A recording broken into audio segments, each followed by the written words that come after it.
Magandang araw sa ating lahat.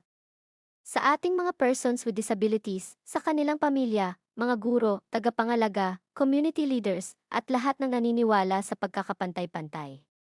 Maligayang pagdating sa unang bahagi ng ating serye tungkol sa Republic Act 7277 na mas kilala bilang Magna Carta for Disabled Persons. Sa episode na ito, sisimulan natin sa pinakapundasyon. Ano ba ang batas na ito? Bakit ito mahalaga? At ano ang sinasabi nito tungkol sa ating halaga bilang tao? Hindi ito simpleng paliwanag ng batas.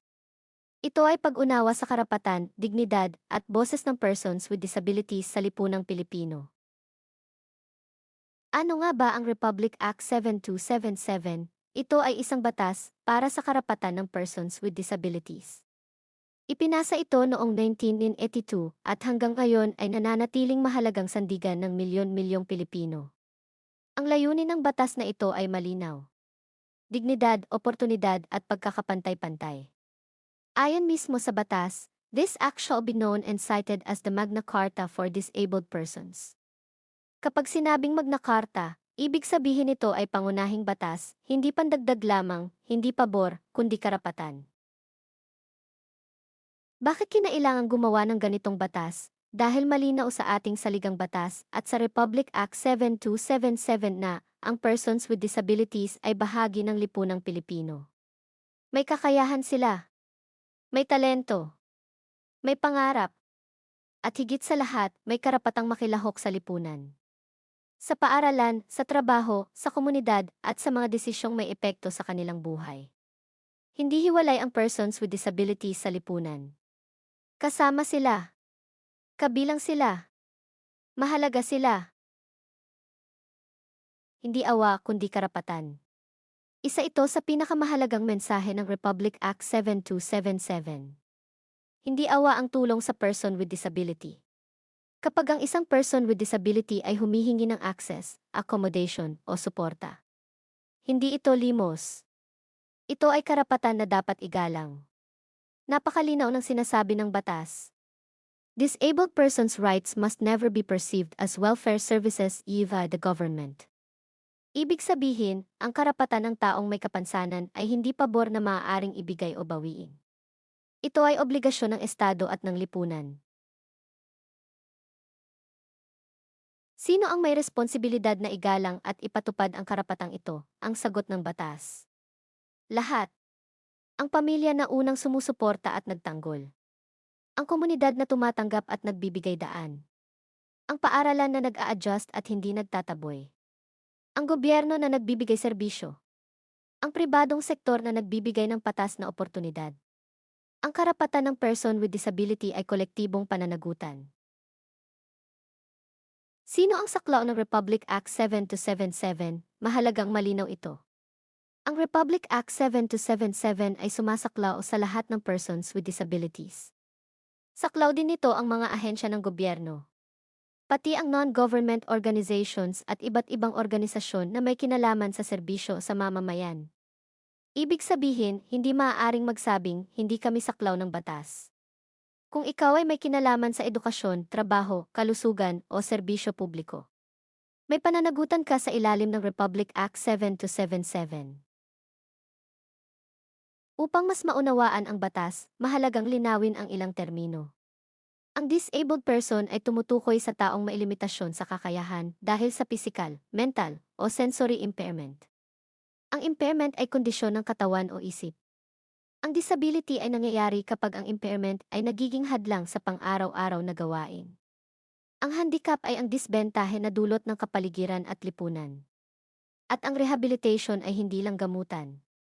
Ito ay proseso ng pagpapaunlad ng kakayahan, tiwala sa sarili at kalayaan. Mahalaga ito dahil ipinapakita ng batas na ang problema ay hindi ang tao, kundi ang hadlang sa paligid. May malinaw na prinsipyong pinanghahawakan ang Republic Act 7277. Una, ang person with disability ay bahagi ng lipunan, hindi hiwalay dito. Ikalawa, may pantay na karapatan sila tulad ng iba. Ikatlo, hindi sila dapat ituring na kawanggawa lamang. At ikaapat, may kakayahan at potensyal ang bawat taong may kapansanan kung bibigyan ng tamang suporta. Ito ang lente na dapat gamitin sa lahat ng desisyon. Sa paaralan, opisina at pamahalaan. Ano naman ang tungkulin ng Estado? Ayon sa batas, tungkulin nitong suportahan ang rehabilitasyon at self-reliance ng persons with disabilities. Alisin ang mga hadlang. Hindi lang sa gusali kundi pati sa isip at ugali ng tao. At higit sa lahat, isulong ang respeto at dignidad ng persons with disabilities. Ang tunay na inclusive na bansa ay hindi lang may batas, kundi may malasakit at aksyon. Napakahalaga ng papel ng pamilya at komunidad. Sila ang unang sandigan ng persons with disability. Sa edukasyon, sa trabaho, at sa pang-araw-araw na buhay. Ang simpleng paggalang, pagtanggap at pakikiisa ay may malaking epekto sa kumpiyansa at pag-unlad ng isang taong may kapansanan. Kapag ang komunidad ay inclusive, mas nagiging malaya at produktibo ang bawat isa. Bakit nga ba napakahalaga ng Republic Act 7277? Dahil ito ay nagbibigay ng proteksyon laban sa diskriminasyon. Ito ang nagsisilbing gabay ng gobyerno sa paggawa ng programa at serbisyo. At higit sa lahat, ito ang sandigan ng persons with disability sa pag-angkin ng kanilang karapatan. Kapag alam mo ang batas, mas mailakas kang ipaglaban ang iyong sarili. Ang Republic Act 7277 ay hindi lang teksto sa papel.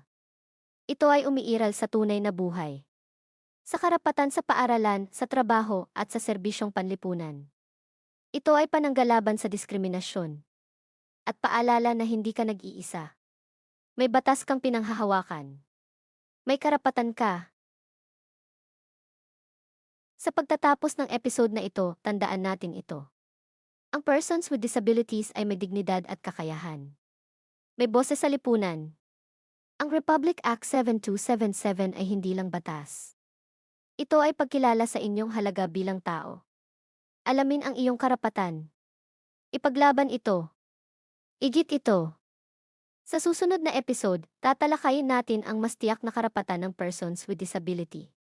Simula sa edukasyon at oportunidad. Bago tayo magtapos, nais kong ipaalaala sa ating lahat. Ang kaalaman ay kapangyarihan. Kapag alam natin ang ating karapatan bilang persons with disabilities, mas nagiging matatag tayo, mas nagiging handa at mas nagiging malaya. Kung nakatulong sa iyo ang video na ito, kung may bagong kaalamang iyong natutunan, o kung sa tingin mo ay makakatulong ito sa iba. Paki-like ang video na ito, ay share sa inyong pamilya, kaibigan, paaralan, at komunidad, lalo na sa mga persons with disabilities at kanilang taga-suporta. At huwag kalimutang mag-subscribe sa channel na ito para hindi ninyo ma-miss ang mga susunod na episode kung saan mas detalyado nating tatalakayin ang mga karapatan ng persons with disability.